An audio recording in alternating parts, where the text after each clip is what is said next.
Hello everyone, welcome back to my channel, Pramiti this side. So it's 27th of June today और अभी तक भी result नहीं आया है KVS, NVS, EMRS का. You know if you have followed me before. तो उसके बारे में बात करने को मैं नहीं आई हूँ इस वीडियो में, क्योंकि उसके बारे में बात करने से कुछ होना भी नहीं है. So I talk about it more. बाकी अभी कल परसों शायद कुछ फेक नोटिस भी फैला था, तो उसके बारे में कुछ वीडियोस बनी थी. सारा अपडेट रहता है हमें कि हम पल पल देख रहे होते हैं कि अभी कुछ हुआ. बाकी आई होप कि लोकेश सर के बारे में भी आपने सुना होगा, एंड आई फील कि हाँ वो गए होंगे और इन्फॉर्मेशन सही ही होगी. बाकी देखते हैं कि अब NIC कब रिज़ल्ट अपलोड करती है, कब सारी उनकी चीज़ें फेच होकर वो लोग सीधा डालते हैं वेबसाइट पे. 27 हो गया है. अब ये कहने में भी अजीब लग रहा है कि जून में आ जाएगा रिजल्ट.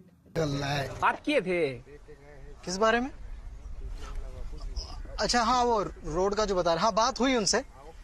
एग्जैक्ट डेट कमिट कर पाना तो अभी थोड़ा मुश्किल है, पर है सब अंडर प्रोसेस ही है. जैसे ही इंफॉर्मेशन आती है मैं सबसे पहले देख रहा है विनोद. अंग्रेजी बोल बोल के कैसे बात को घुमाया जाता है. We don't know. आज सैटरडे है तो देखो आज आता है कि नहीं आता है. संडे तो नहीं आएगा. Monday, Tuesday, Wednesday, let's see. मतलब जुलाई तक खिंच ही गया है, 3 महीने हो ही गए हैं. पता नहीं कब आएगा यार. अब इसके बारे में मतलब सोचते हैं, ऑफकोर्स सोचते हैं कि कब आएगा, बट अब वही लगता है कि see and speechless. So whatever why I am making this video, I tell you this right now. Actually, before KVS NVS, I was an aspirant who was preparing for SSC CGL and all other SSC exams. Plus last year SSC में काफ़ी घपला घोटाला कुछ हुआ था, काफ़ी कुछ मतलब चल रहा था. एडिक्विटी आ गया, ये हो गया, वो हो गया. तो उस टाइम पे पैनिक की सिचुएशन थी. तो रैंडमली ना ऐसा कुछ समझ में आया कि मतलब randomly, even I don't know कि कहाँ से हुआ या कैसे हुआ, बट रैंडमली बैंकिंग के एग्जाम्स और उसके सिलेबस इंट्रोडक्शन हुआ और ऐसा पता लगा कि हाँ काफ़ी हद तक सिमिलर है. तो एकदम से मतलब ऐसा हुआ कि हाँ बैंकिंग आया है, फॉर्म्स भरते हैं एंड देंगे बैंकिंग एग्जाम्स पढ़ के, दे के देखते हैं कैसा होता है, क्या एक्सपीरियंस रहता है. तो वही किया. हालांकि बैंकिंग एग्जाम्स की फ़ीस बहुत ज़्यादा है, बहुत ही ज़्यादा है. मतलब सच में यार कोई ये इशू रेज़ करो कि इतना ज़्यादा क्यों है फ़ीस. पेन भी तो हम वहाँ लेकर जाते हैं. मुझे तो लगता है एक बिजनेस मॉडल ही है, क्योंकि पेपर भी अच्छा खासा कॉम्प्लिकेटेड आता है. तो जिन बच्चों का नहीं हो रहा है, प्री भी जिनका नहीं हो रहा है, उनके पैसे तो आराम से गए और मस्त में कैश करेंगे. पैसा ही पैसा होगा. मस्त प्लान है. क्या मस्त प्लान है. बकवास कर रहा है ये. हमें रोड पे ले आया. उनके पास. तब जो भी स्ट्रैटेजी है मुझे नहीं पता. हालांकि बैंकिंग एग्ज़ाम की ये एक बहुत अच्छी बात है कि वो बहुत प्रॉपरली लेते हैं, टाइमली लेते हैं. उनका सिस्टमैटिकली सारा काम चल रहा होता है. कैलेंडर आएगा, टाइम से एग्ज़ाम्स होंगे, फेयर एग्ज़ाम्स होंगे, कोई पॉलिटिक्स नहीं, कोई करप्शन नहीं, कोई घोटाला नहीं, कुछ नहीं. और एकदम टाइमली वो अपना ज्वाइनिंग वगैरह देंगे और सैलरी भी अच्छी खासी है. और मतलब अब जॉब प्रोफाइल एग्जैक्टली मैं तो नहीं बता सकती कि मुझे नहीं पता है, क्योंकि ऑब्वियसली, बट बैंक की जॉब तो अच्छी होती ही है यार. मतलब हू डजंट नो इट. तो ठीक है, मतलब जो भी है. तो लास्ट ईयर मैंने प्रिपरेशन की थी थोड़ी सी. कितना मैंने 1 या 1.5 महीने ही शायद पढ़ा होगा, कितना ही टाइम था. बैंक का फॉर्म फिल आया तभी तो पता लगा कि बैंक के एग्जाम्स होते हैं. और भी जब देख रहे थे कि अरे बाप रे CGL वगैरह ऐसा हो रहा है, ये साल तो पूरा बर्बाद जाएगा, तो चलो बैंक के एग्जाम्स एक्सप्लोर करते हैं. तो तब मैंने थोड़ा थोड़ा पढ़ना स्टार्ट किया था. मैं इतनी कहानी इसलिए बता रही हूँ कि फिर मैंने सारे बैंक एग्जाम्स दिए. मैंने SBI PO क्लर्क दिया, IBPS PO क्लर्क दिया, RRB PO क्लर्क दिया, मैंने LIC इंश्योरेंस वाला भी दिया था. मैंने सारे फॉर्म दिए थे. नहीं ऐसा कुछ नहीं है कि हम बहुत अमीर हैं, ऐसा कुछ है. बट मेरे पेरेंट्स ने कहा कि दो एक बार सारे देख के देखो. And I am so grateful कि I could afford it. I could afford paying the fees. I know बहुत महंगी फ़ीस है. 750, 800 रुपये, 850 रुपये बहुत ज़्यादा महंगा है, बहुत महंगा है. बट कुछ नहीं कर सकते आप इसका. तो दिए थे, मतलब मैंने लास्ट ईयर सारे फॉर्म्स फिल किए थे. फिर उसके बाद ऐसा हुआ था कि मैंने नवंबर में उनकी मैं अड्डा 247 से सौरभ सर हैं, उनसे मैं रीजनिंग पढ़ती थी, तो काफ़ी अच्छा लगता था मुझे. तो उनके थ्रू ही पता लगा कि अड्डा 247 वाले ज़िद्दी करके कुछ ला रहे हैं, तो उसके अंदर जो बैच के प्राइजेस है वो काफ़ी कम होंगे. तो लास्ट ईयर मैंने दिसंबर टाइम पे लिया, मैंने उनका बैच लिया. मतलब बैंक महापैक कहलाता है वो. तो मैंने तब उस टाइम पे यही सोचा कि मैं बहुत अच्छे से प्रिपेयर करूँगी एंड एवरीथिंग. मतलब मैं अपना पूरा बेस्ट दूँगी अच्छे से तैयारी करके. बट हुआ ये कि KVS NVS के एग्ज़ाम्स आ गए और मेरा जनवरी में मेरा सीटेट भी था, तो उसके लिए भी मुझे 1 महीने पढ़ना पड़ा. जनवरी गया, फेब गया, मार्च गया और उसके बाद मार्च 3 महीने तो गए ही गए, और उसके बाद से अप्रैल मई जून ऐसे करते करते चला गया कि चलो CPT पढ़ रहे हैं, चलो टाइपिंग पे ध्यान दे रहे हैं। और मेरी भी कुछ गलती रही थी, टाइम पास तो नहीं, टाइम वेस्ट बोलूँगी मैं। एज एन एस्टूडेंट मैंने टाइम वेस्ट किया, मेरे कॉलेज एग्जाम्स बीच में आ गए थे, तो ये सारी चीज़ों को एक्यूमुलेट करते हुए मेरा काफ़ी टाइम चला गया। अब सीन ये था कि अगर मैं प्रॉपर्ली पढ़ रही होती है ना बैंकिंग का, तो मुझे कॉन्फिडेंस होता कि हाँ मैं पढ़ रही हूँ, मैं बिल्कुल फॉर्म भरूंगी और मैं बिल्कुल एग्जाम दूंगी, बाकी जो रिजल्ट जैसा जो रहता है मैं अपना पूरा बेस्ट दूंगी। सीन ये हो गया कि मैं पढ़ ही नहीं रही हूँ, तो मेरे पास वो कॉन्फिडेंस ही नहीं है कि यार मैं फॉर्म फिल करूँ। मैं उसकी प्रिपरेशन में कर ही नहीं रही थी कि मैं, मतलब ऑब्वियसली ना मैं कर ही कहाँ रही थी। तो और SSC का भी यही हुआ कि उसकी प्रिपरेशन में मेरी रुकी गई, तो ना ही मैं SSC को लेकर कॉन्फिडेंट हूँ, ना ही मैं बैंकिंग को लेकर कॉन्फिडेंट हूँ, क्योंकि इन दोनों ही एग्ज़ाम्स में सेपरेटली बहुत ज़्यादा चाहिए होता है यार कि आप बिल्कुल लगे हो इसमें। और इस बार तो SSC में सेक्शनल टाइमिंग भी आ गई, तो उसमें तो आपको नॉर्मली आपको इतनी प्रैक्टिस करनी हो रही होती है कि आप इस स्टेज में आपको सेक्शनल प्रैक्टिस कर रही होने चाहिए, प्लस मैथ्स का प्रैक्टिस आप कर रहे होने चाहिए कि मैथ्स में आप कितना जल्दी कर पा रहे हो, कितने क्वेश्चन कर पा रहे हो। मेरा कुछ नहीं चल रहा है अभी सैडली, मतलब इस स्टेज में तो बिल्कुल भी नहीं हो, क्योंकि मेरी पढ़ाई ही बहुत टाइम से बंद थी। तो वही है कि अभी मेरा कुछ भी हिसाब पक्का नहीं चल रहा है कि मैं मतलब किस चीज़ की प्रिपरेशन कर रही हूँ। हालांकि मैंने लास्ट वीडियो डाला था उसके 2-3 दिन पहले से ही, मतलब थोड़ा मैंने अभी 1 वीक से बोला जाए तो पढ़ना शुरू किया है, थोड़ा थोड़ा लाइन पे आना शुरू हुई हूँ। मैं आई नहीं हूँ प्रॉपर्ली लाइन पे जैसा मैं पहले पढ़ रही होती थी। लास्ट ईयर मैं टू बी ऑनेस्ट काफ़ी अच्छे से पढ़ती थी, मैं मॉक्स देती थी, मैं एनालाइज करती थी, मैं रेगुलर थी अपनी पढ़ाई को लेके।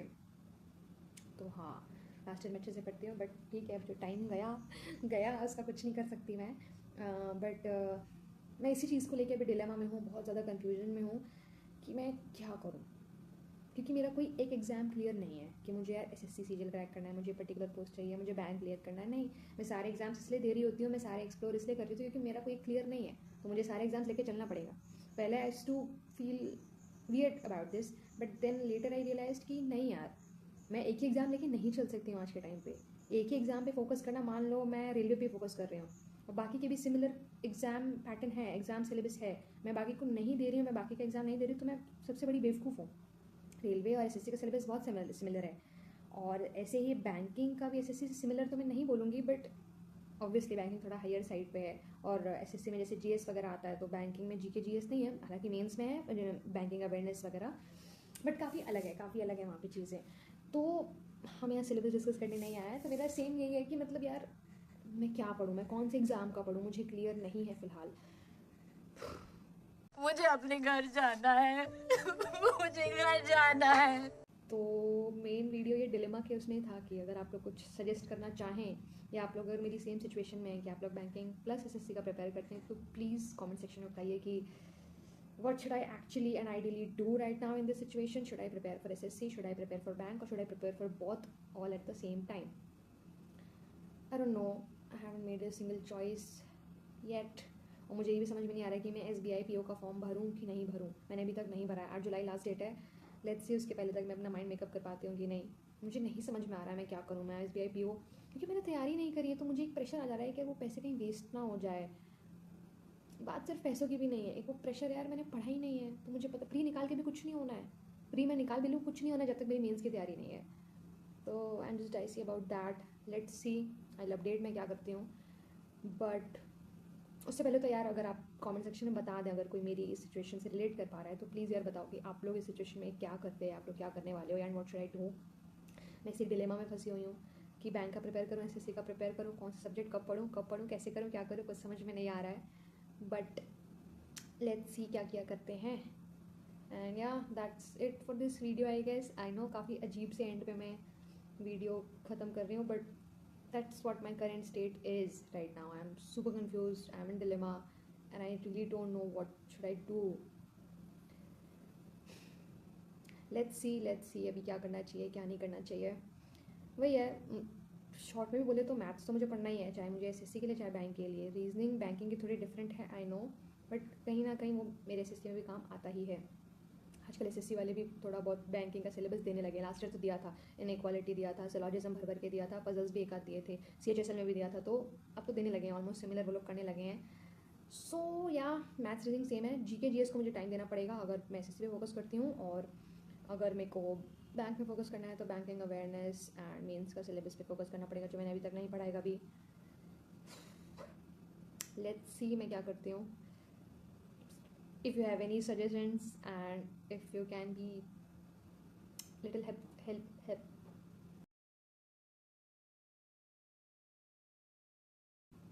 I'm fumbling, just like my life.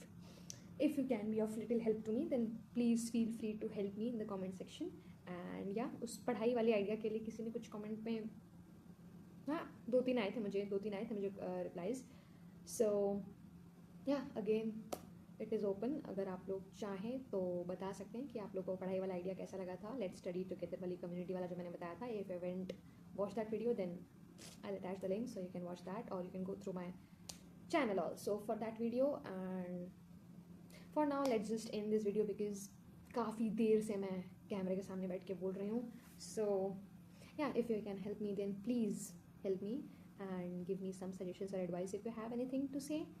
Thank you so much for watching this video till now, if you have watched it. And yeah, like the content if you liked it, and share it with your friends if you want to. And yeah, do subscribe to my channel because it's free.